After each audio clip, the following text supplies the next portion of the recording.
Hello, this is a supplement to the REL-2300 courses I'm teaching this semester, and we're going to talk about the four castes in Hinduism.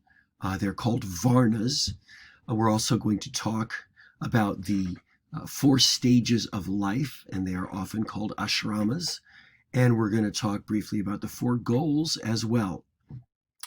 The four castes are established at some point after the Aryans, the Indo-Europeans, migrate south into India. And as we mentioned, we have a document called the Code of Manu that is all about the caste system and religiously legitimates it. In other words, the way the caste system is set up is the divine will. And the idea is that if somebody is not fulfilling their caste responsibility, that is their vocational responsibility based on where they were born, the clan in which they were born, that they're not going to have any kind of spiritual benefit whatsoever. Performing your role in society is your religious duty. Now, in our society, we don't think of it so much today. We think of sacred and secular, and we separate them. And most people who go to work, who don't have a job as clergy or something like that, do not think of their secular job that they work to get income as fulfilling religious requirements or something. But in this society, it's very, very different. When you talk about religious practice, social duty, social responsibility is a big part of that. And we'll see this again when we talk about Confucianism as well. Anyway, the caste system is set up in four major castes. The Brahmins are the priests. Now, as I mentioned before, we've got 5 different words we're talking about that start with Brahm, so we don't want to get them confused. But the Brahmins are the priest, or the Brahmins as the priestly caste, and this is seen as the highest caste. But right up there with them are the Kshatriyas, and this is the aristocratic class, the warriors and the rulers, the lifetime military officers, governors, whatever. And so these two castes together are a small percentage of the population, but they are the highest caste. Now, below them we have the Vaishyas. This is a much bigger caste. And by the way, there are many subcastes or jatis in all of these. The Vaishyas are the merchants. This is anybody that owns some kind of a business that makes profit. And so it could be merchants who are selling goods. It could be landowners or ranchers or whatever. It could be financiers. So in the merchant class, it's a broad class. You're going to have some merchants that are very, very well-to-do and very, very rich, and you're going to have others that are basically have a humble existence, hand-to-mouth sort of thing. A great deal of variety. In many societies, not just in India, but throughout the Middle Ages also, the richer merchants have a lot of power. Kings and rulers need financing often for different kinds of, especially for war. War costs a lot of money, but for different kinds of projects. And they will often borrow money from merchants and things like that. So the merchants can have an awful lot of power in a society if they have a lot of money to lend. Then there are, of course, a lot of poorer merchants who produce some kind of a product or whatever. Now, below the Vaishyas is a large caste called the Shudras. The Shudras are the laborers. And if you want to think of them in medieval terms, they'd be the peasants, I guess. They work for a wage.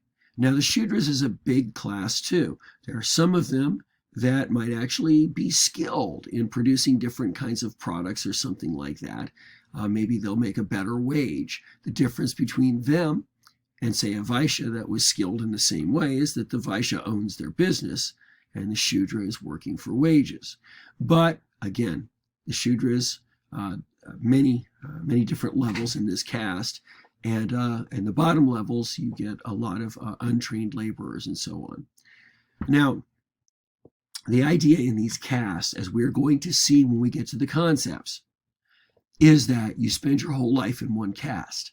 But if you live a good life, you accrue good karma by fulfilling your dharma, again, things we're going to talk about in just a bit, then you, when you die, can be reincarnated, hopefully in a higher caste, and you work your way up through the levels. People used to think through maybe thousands of incarnations, until you finally work your way up to the Brahmin caste. And in the Brahmin caste, if you lead an exemplary life and accrue a lot of good karma, you might have the chance to break out of the cycle of reincarnation altogether and attain your ultimate goal, which is to be with Brahman, to be with God forever. So, in a sense, the ultimate goal is not that different from monotheism. The difference is that it takes many lifetimes to get there, and in these subsequent reincarnations, you're moving up through the caste system. So what this does is it gives people at a lower place in society hope that if they live a good life, in the next life they'll have a better one, and eventually they'll work their way up to where they can attain their ultimate goal. Breaking out of the cycle of reincarnation, or samsara, is called moksha, and this is the ultimate goal in Hinduism.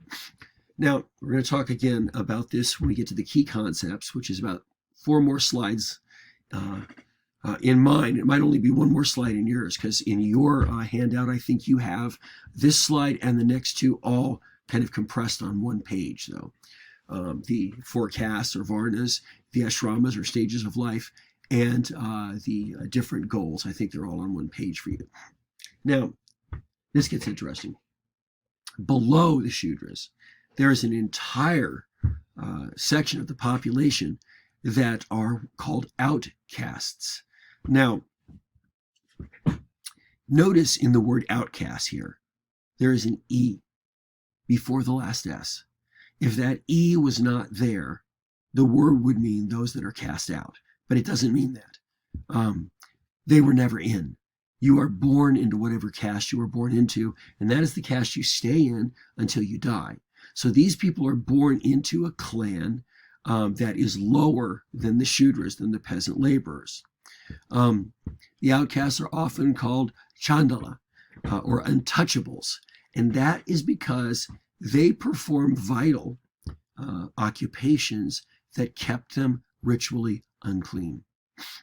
Ritual cleanliness is something that many people, at least in the United States of America, do not understand at all today.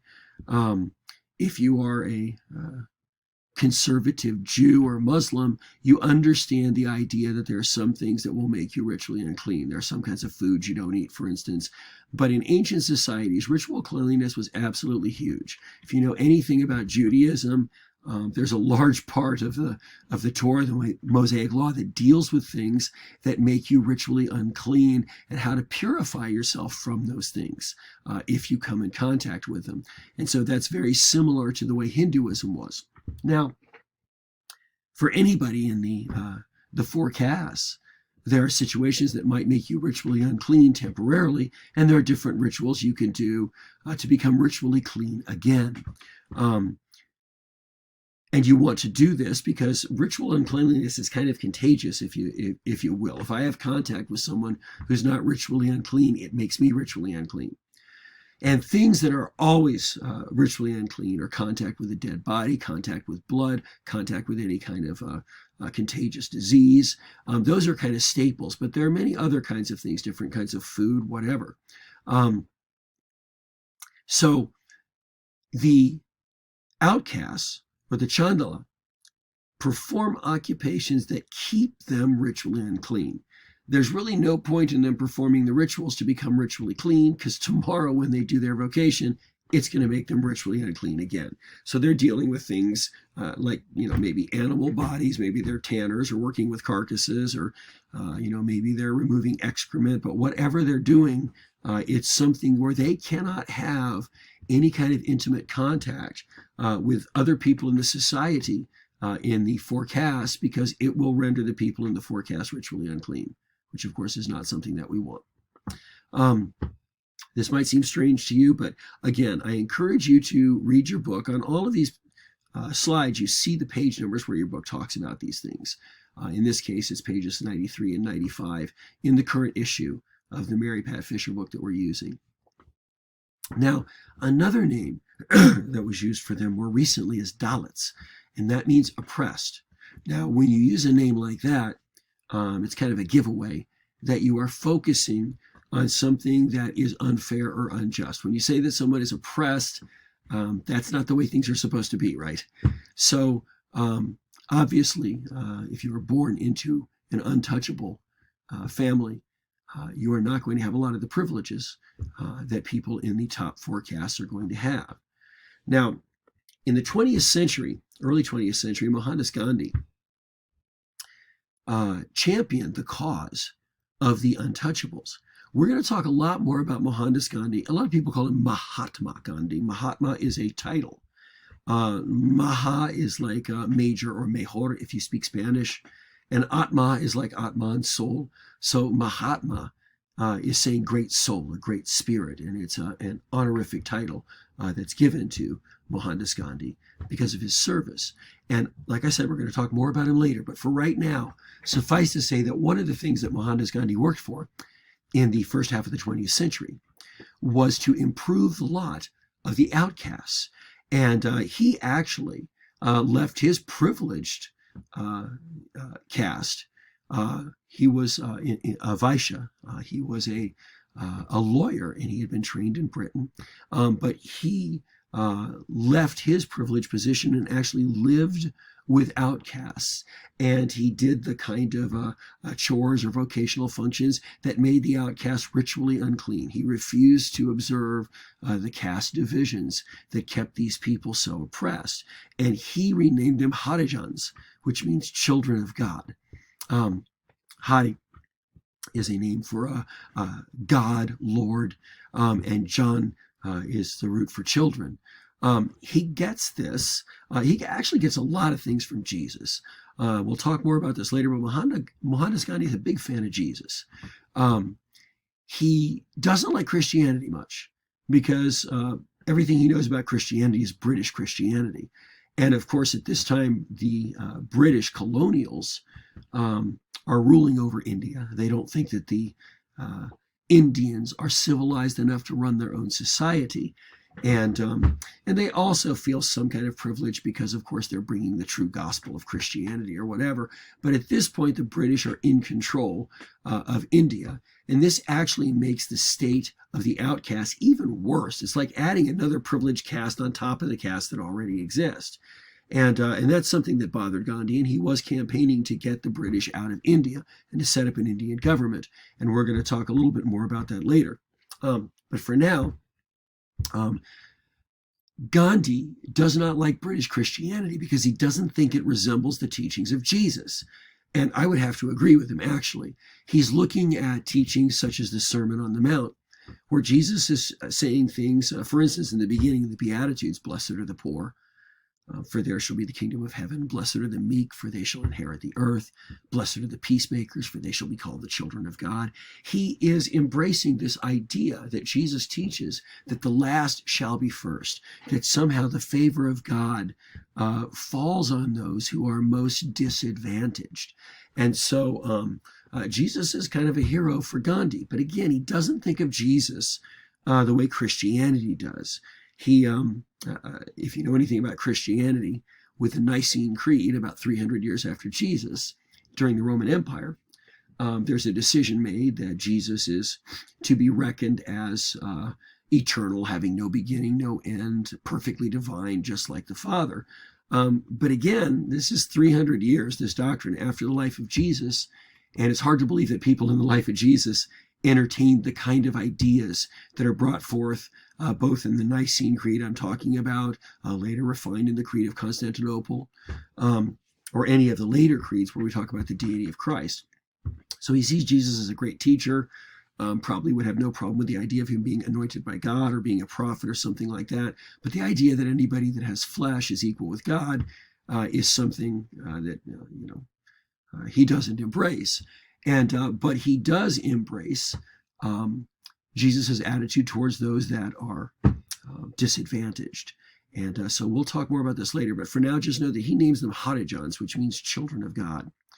One more thing I want to say before I leave, and that is in the 20th century, especially the late 20th century, lots of things change in major civilized countries around the world. If you're American, as I am, and you're going to school in America, you know that in the 1960s, we had the civil rights movement, where African Americans are protesting, campaigning peacefully, without violence, under the leadership of Reverend Dr. Martin Luther King, to try and attain equal rights in many ways. Well, something similar is going on in India, headed up by Gandhi, but it's a little bit earlier. Gandhi's actually assassinated in 48, and we'll talk about that later. So there is a movement there that is, in a sense, challenging the traditional ideas of caste separation and caste privilege. And so it's kind of like a civil rights movement of their own, if you will, though it's not called the same thing. And there's actually legislation passed in 1948 after Mohandas Gandhi dies. So it's posthumous, but he had a large part in the ratification of this eventual legislation. And what it does is it gives more rights to untouchables. Before this period, there were things untouchables couldn't do. They couldn't go to a major university. I mean, if you're going to shovel dung all your life, what do you need a degree for, right? They couldn't apply for different kinds of, jobs that required administrative skills, and they couldn't get visas to go out of the country. And so there was legislation passed that changed this and really improved their lives. Not to say that, that took care of everything, kind of like our civil rights movement didn't take care of everything, but we're moving towards further towards the goal. I was actually teaching this at a class at USF many years ago, and a student in the back of the class raised his hand, and he was a very, very dark-skinned Indian, obviously with major Dravidian, DNA, not any European blood or whatever. And he said yes, and he goes, if it were not for this legislation, he goes, I wouldn't be in your class today in a university in America. And so that was kind of an interesting bring it home moment, if you will. Anyway, moving on here, let's talk about our next section, which are the 4 stages of life. Now, in the 4 stages of life, they apply mainly to the top 3 castes. The top 3 castes are called twice-born castes. And in the simplest interpretation, obviously, you've got to be in one of those castes. If you're in a caste and there are castes or outcasts under you, what you believe, according to their religious teaching, that they accept by faith is true, is that you have previously lived a life in a different state.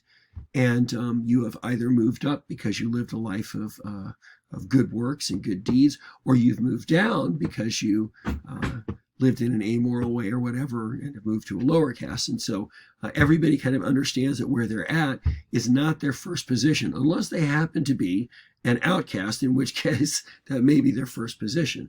And we'll talk more about that when we get to the key concepts. So the bottom caste, the Shudras, if you're a laborer, you don't really own anything. I mean, you're living for wages, if you will. So you don't really have the luxury, if you will, to take this final state of sannyasa we're going to talk about, and you probably don't need as much, student training as well. So it's generally not the Shudras this applies to, but it's the Vaishyas, the merchants, the Kshatriyas, the aristocrats, the rulers, the military officers, and of course the Brahmins, the priests. And so the first stage of life is called brahmacharya, which is the student stage of life. Another Brahm word there. And this is where you are learning what you need to know to fulfill your social responsibility, your vocation, later on when you grow up and you move into the grihastha stage. This is called the householder stage, and this is when you're performing your vocation. You've learned what you need to know. Now, people are learning very different things in the brahmacharya stage based on what your vocation is supposed to be. If you're the son of a king, your training is going to be very, very different than if you're the son of a person who makes copper vessels, obviously. So you can figure that out. That's pretty simple. But when you're in the grihastha stage, you're performing your vocation. And by the way, we're speaking obviously of men because, as we talked about in archaic societies, men are the ones who have vocations. So men are the ones who are valued in society in a higher or lower way than other people based on what they do. The wives are valued according to the husband they're married to, or the daughters to the father that they're of the household they belong to, or if it's an aged lady who lives in the household of her son, they're valued that way. And this is the way in all patriarchal societies. So, try not to be anachronistic in bringing your judgment back, 2,500 years or something to the way things were set up. But again, this went on until a period in the late 20th century. There was a bit of a civil rights movement, as we said. And so nowadays, a lot of people who are Hindus may not adhere to the same kind of caste separation. They may not adhere to the necessity of, observing each of these stages of life in the most traditional way or whatever. But I'm presenting the classical form here. Know that today, if you're a Hindu, and you could relate this to other religions too, if you're living in a big urban center, if you have a lot of contact with people from other nations, you're in an international business or something, you're more likely to be not living according to the traditional caste structure. It's not only inconvenient, but you might see it as being a bit antiquated. However, if you lived in a small village or a small city, I shouldn't say city, small village or a small town, that doesn't really have contact with other religions or international contact, you'll find very close groups that may be living according to these traditional ideas. And it's the same way in the United States. I mean, if you go to some, very little, rural areas, little small communities in rural areas, agricultural areas or whatever, especially in the deep South, and you'll find communities that are really hanging on to segregationist ideas and things like that, that in the larger urban areas and stuff, just doesn't relate anymore. They see that as something that was lost, half a century ago. So it's the same kind of thing in India. So the householder stage, again, is where you're fulfilling your dharma and doing your service to society. The householder stage, why do we call it that?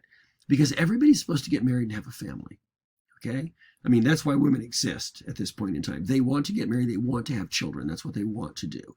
They don't go to universities. They don't have jobs, in the ancient society. Today, of course, everything's changing. Yay. So householder, you're supposed to be having children.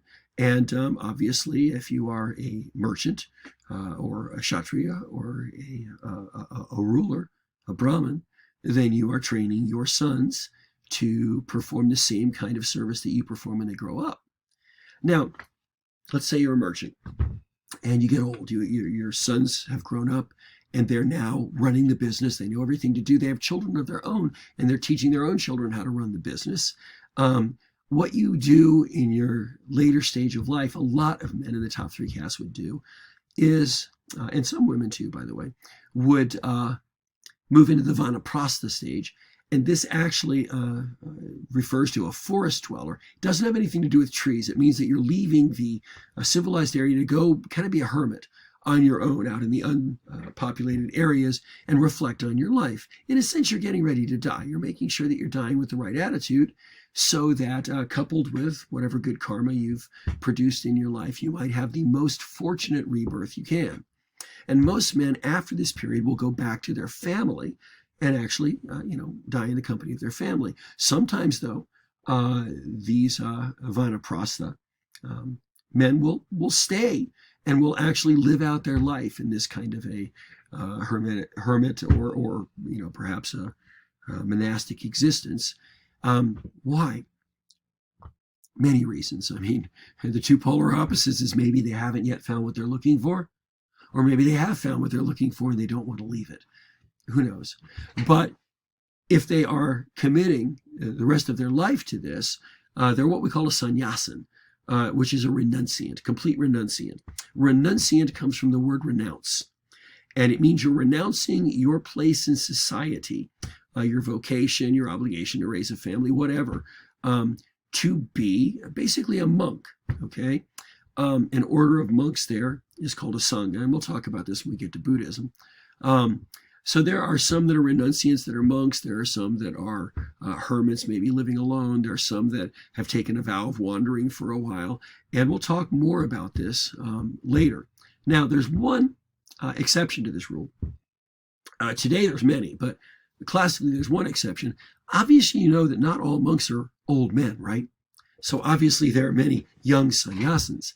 And so what's happened, these are young men that before getting married and having families have chosen to go a different path. They've chosen that instead of fulfilling their caste responsibilities as a grihastha, they are going to move from their brahmacharya stage into the sannyasin stage, and they are going to be a monk. So we'll talk more about this later. But these are the 4 ashramas stages of life. Now, one thing here, you probably got this, but let me make it clear. When you talk about the castes, okay, you're in the caste you're born in for life. You never leave it, okay? Moving to an upper caste is the result of what we call a fortunate rebirth. But you go through all of the stages of life, all of the ashramas in one lifetime, okay? Now, next, there are 4 goals of life. And these I've had them listed here from top to bottom in the order that we might think would be like, least noble to most noble or most religious or whatever. Maybe I should have flipped them around and made the most spiritual on top. But anyway, I'll arrange them in another way in a second. Kama means pleasure. And everybody's looking for some kind of pleasure in their life, obviously. Artha is wealth. And it doesn't just mean money, but it means security, possessions, a comfortable living. Dharma is very important. That's your social duty. And like I said, unless you're fulfilling your social duty, it's not thought that you can have any spiritual progress. So that's very, very important in a religious sense and in a societal sense, in a social sense. And the final goal, of course, is moksha, which is liberation from these rebirths. Now, as we mentioned before, when you think about rebirth, if you're a monotheist, you may not have thought this through. You may think that rebirth is, oh, what a wonderful opportunity to have another chance. But I want you to remember something, and that is all of the world religions, when they think of the true reality or the reality after this one that you're hoping to attain, it always involves the absence of everything that causes suffering or injustice in this life. And this world is very unsatisfactory. Everybody agrees. We can have a conception of perfect justice or perfect love, but it doesn't exist. And we're constantly looking at things and seeing how they fall short of the ideal of how things should be. So the reason people are hoping for a better future in some spiritual state or heaven or whatever they're looking for is because this world is unsatisfactory. And of course, because they don't want to cease existing. So remembering that this world is unsatisfactory, why would you want to keep coming back to it over and over again? You're born, you have all these high ideals and your dreams get stomped and you get betrayed and you get older and sicker and you finally die in pain. And it's like, yay, let's go back and do it again. So when you see it from a Hindu perspective, the cycle of reincarnation is more of a curse than a blessing. The blessing is, of course, that you get more than one lifetime to get it right. So yay for that. But coming back to this world of sorrow and suffering and injustice over and over again is nobody's goal. So nobody's trying to be reincarnated. It's like the sun rising in the morning. It happens. You don't have to help it. You don't have to want it to happen. It's going to happen. You do have some control over whether you'll have a fortunate or unfortunate rebirth based on how you're living the life you're in. But again, the ultimate goal is to keep moving up until you've reached the Brahmin caste and leading an exemplary life there. You may be able to attain moksha and have enough force, karmic force to break out of that cycle of reincarnation to be with God forever. You can almost think of it as like breaking out of the gravitational pull of the earth, to go farther up in space or something. It's kind of like samsara keeps pulling you back in over and over and over again to be your soul, your Atman transmigrates and is born in another form. So let's look at these for a second. Now, if you want to arrange them in a different way, according to the stages of life, okay, think about this. In the brahmacharya stage, you're going to be more focused on dharma than anything else. Why? Because you are learning the things that you need to know so that you can successfully, ethically fulfill your social duty in your grihastha stage, right? Your householder stage. So your focus is on learning there. And it's funny because sometimes I'll say, which one applies most to the student stage? And some students will go, pleasure. And I'm like, you're not going to graduate. No, if you think the student stage is all about partying, you're going to have a harder time doing well. So we're working at learning everything we need to learn to be successful in life in the Dharma stage. Now, once you move into the Grihastha stage, the householder stage, obviously you're fulfilling your Dharma. That's still a concern. But now you're in the Artha stage. You're trying to amass wealth. And again, I don't mean that in any kind of an inopportune way or, but security, household, college fund for the kids, whatever. You're going to make a life. Now, when you get older, in fact, you can even think about people that are hoping for retirement here in our country. There's lots of things that they plan to do that, of course, they couldn't do when they were fulfilling their occupation. They're kind of chained to the job, but here they are, and they're 60-something, and they're retiring, and they're traveling around in a big old, motor home or something like that, or flying around the world, or they're buying their vacation house in Belize, or they're looking forward to this final life of pleasure, of kama, that they have worked so hard to attain by fulfilling their dharma and producing sufficient artha to where they can finally enjoy this period of leisure, of pleasure. But again, approaching the end of life, now you have to take into consideration, not that you haven't been before, but you have to especially take into consideration your ultimate goal, which of course is moksha, is liberation from this cycle of rebirth. And so there's going to be more of a focus on that as you're getting closer to your death, to dying the right way. So anyway, go back to the book if you want to read some more. And again, on the top here, as you see next to this title, it says 97. That's the page in the book that deals with this. And we're going to talk about key concepts in Hinduism. It's actually the very next slide up here. Next, and we are going to talk about, at the bottom there, when you see karma, dharma, samsara, and moksha, these are 4 very important concepts. And if you understand how these work and interact with each other, you've got a basic understanding of Hinduism. And so we're going to deal with that next. It's been a pleasure. Thanks for tuning in. I'll see you in class.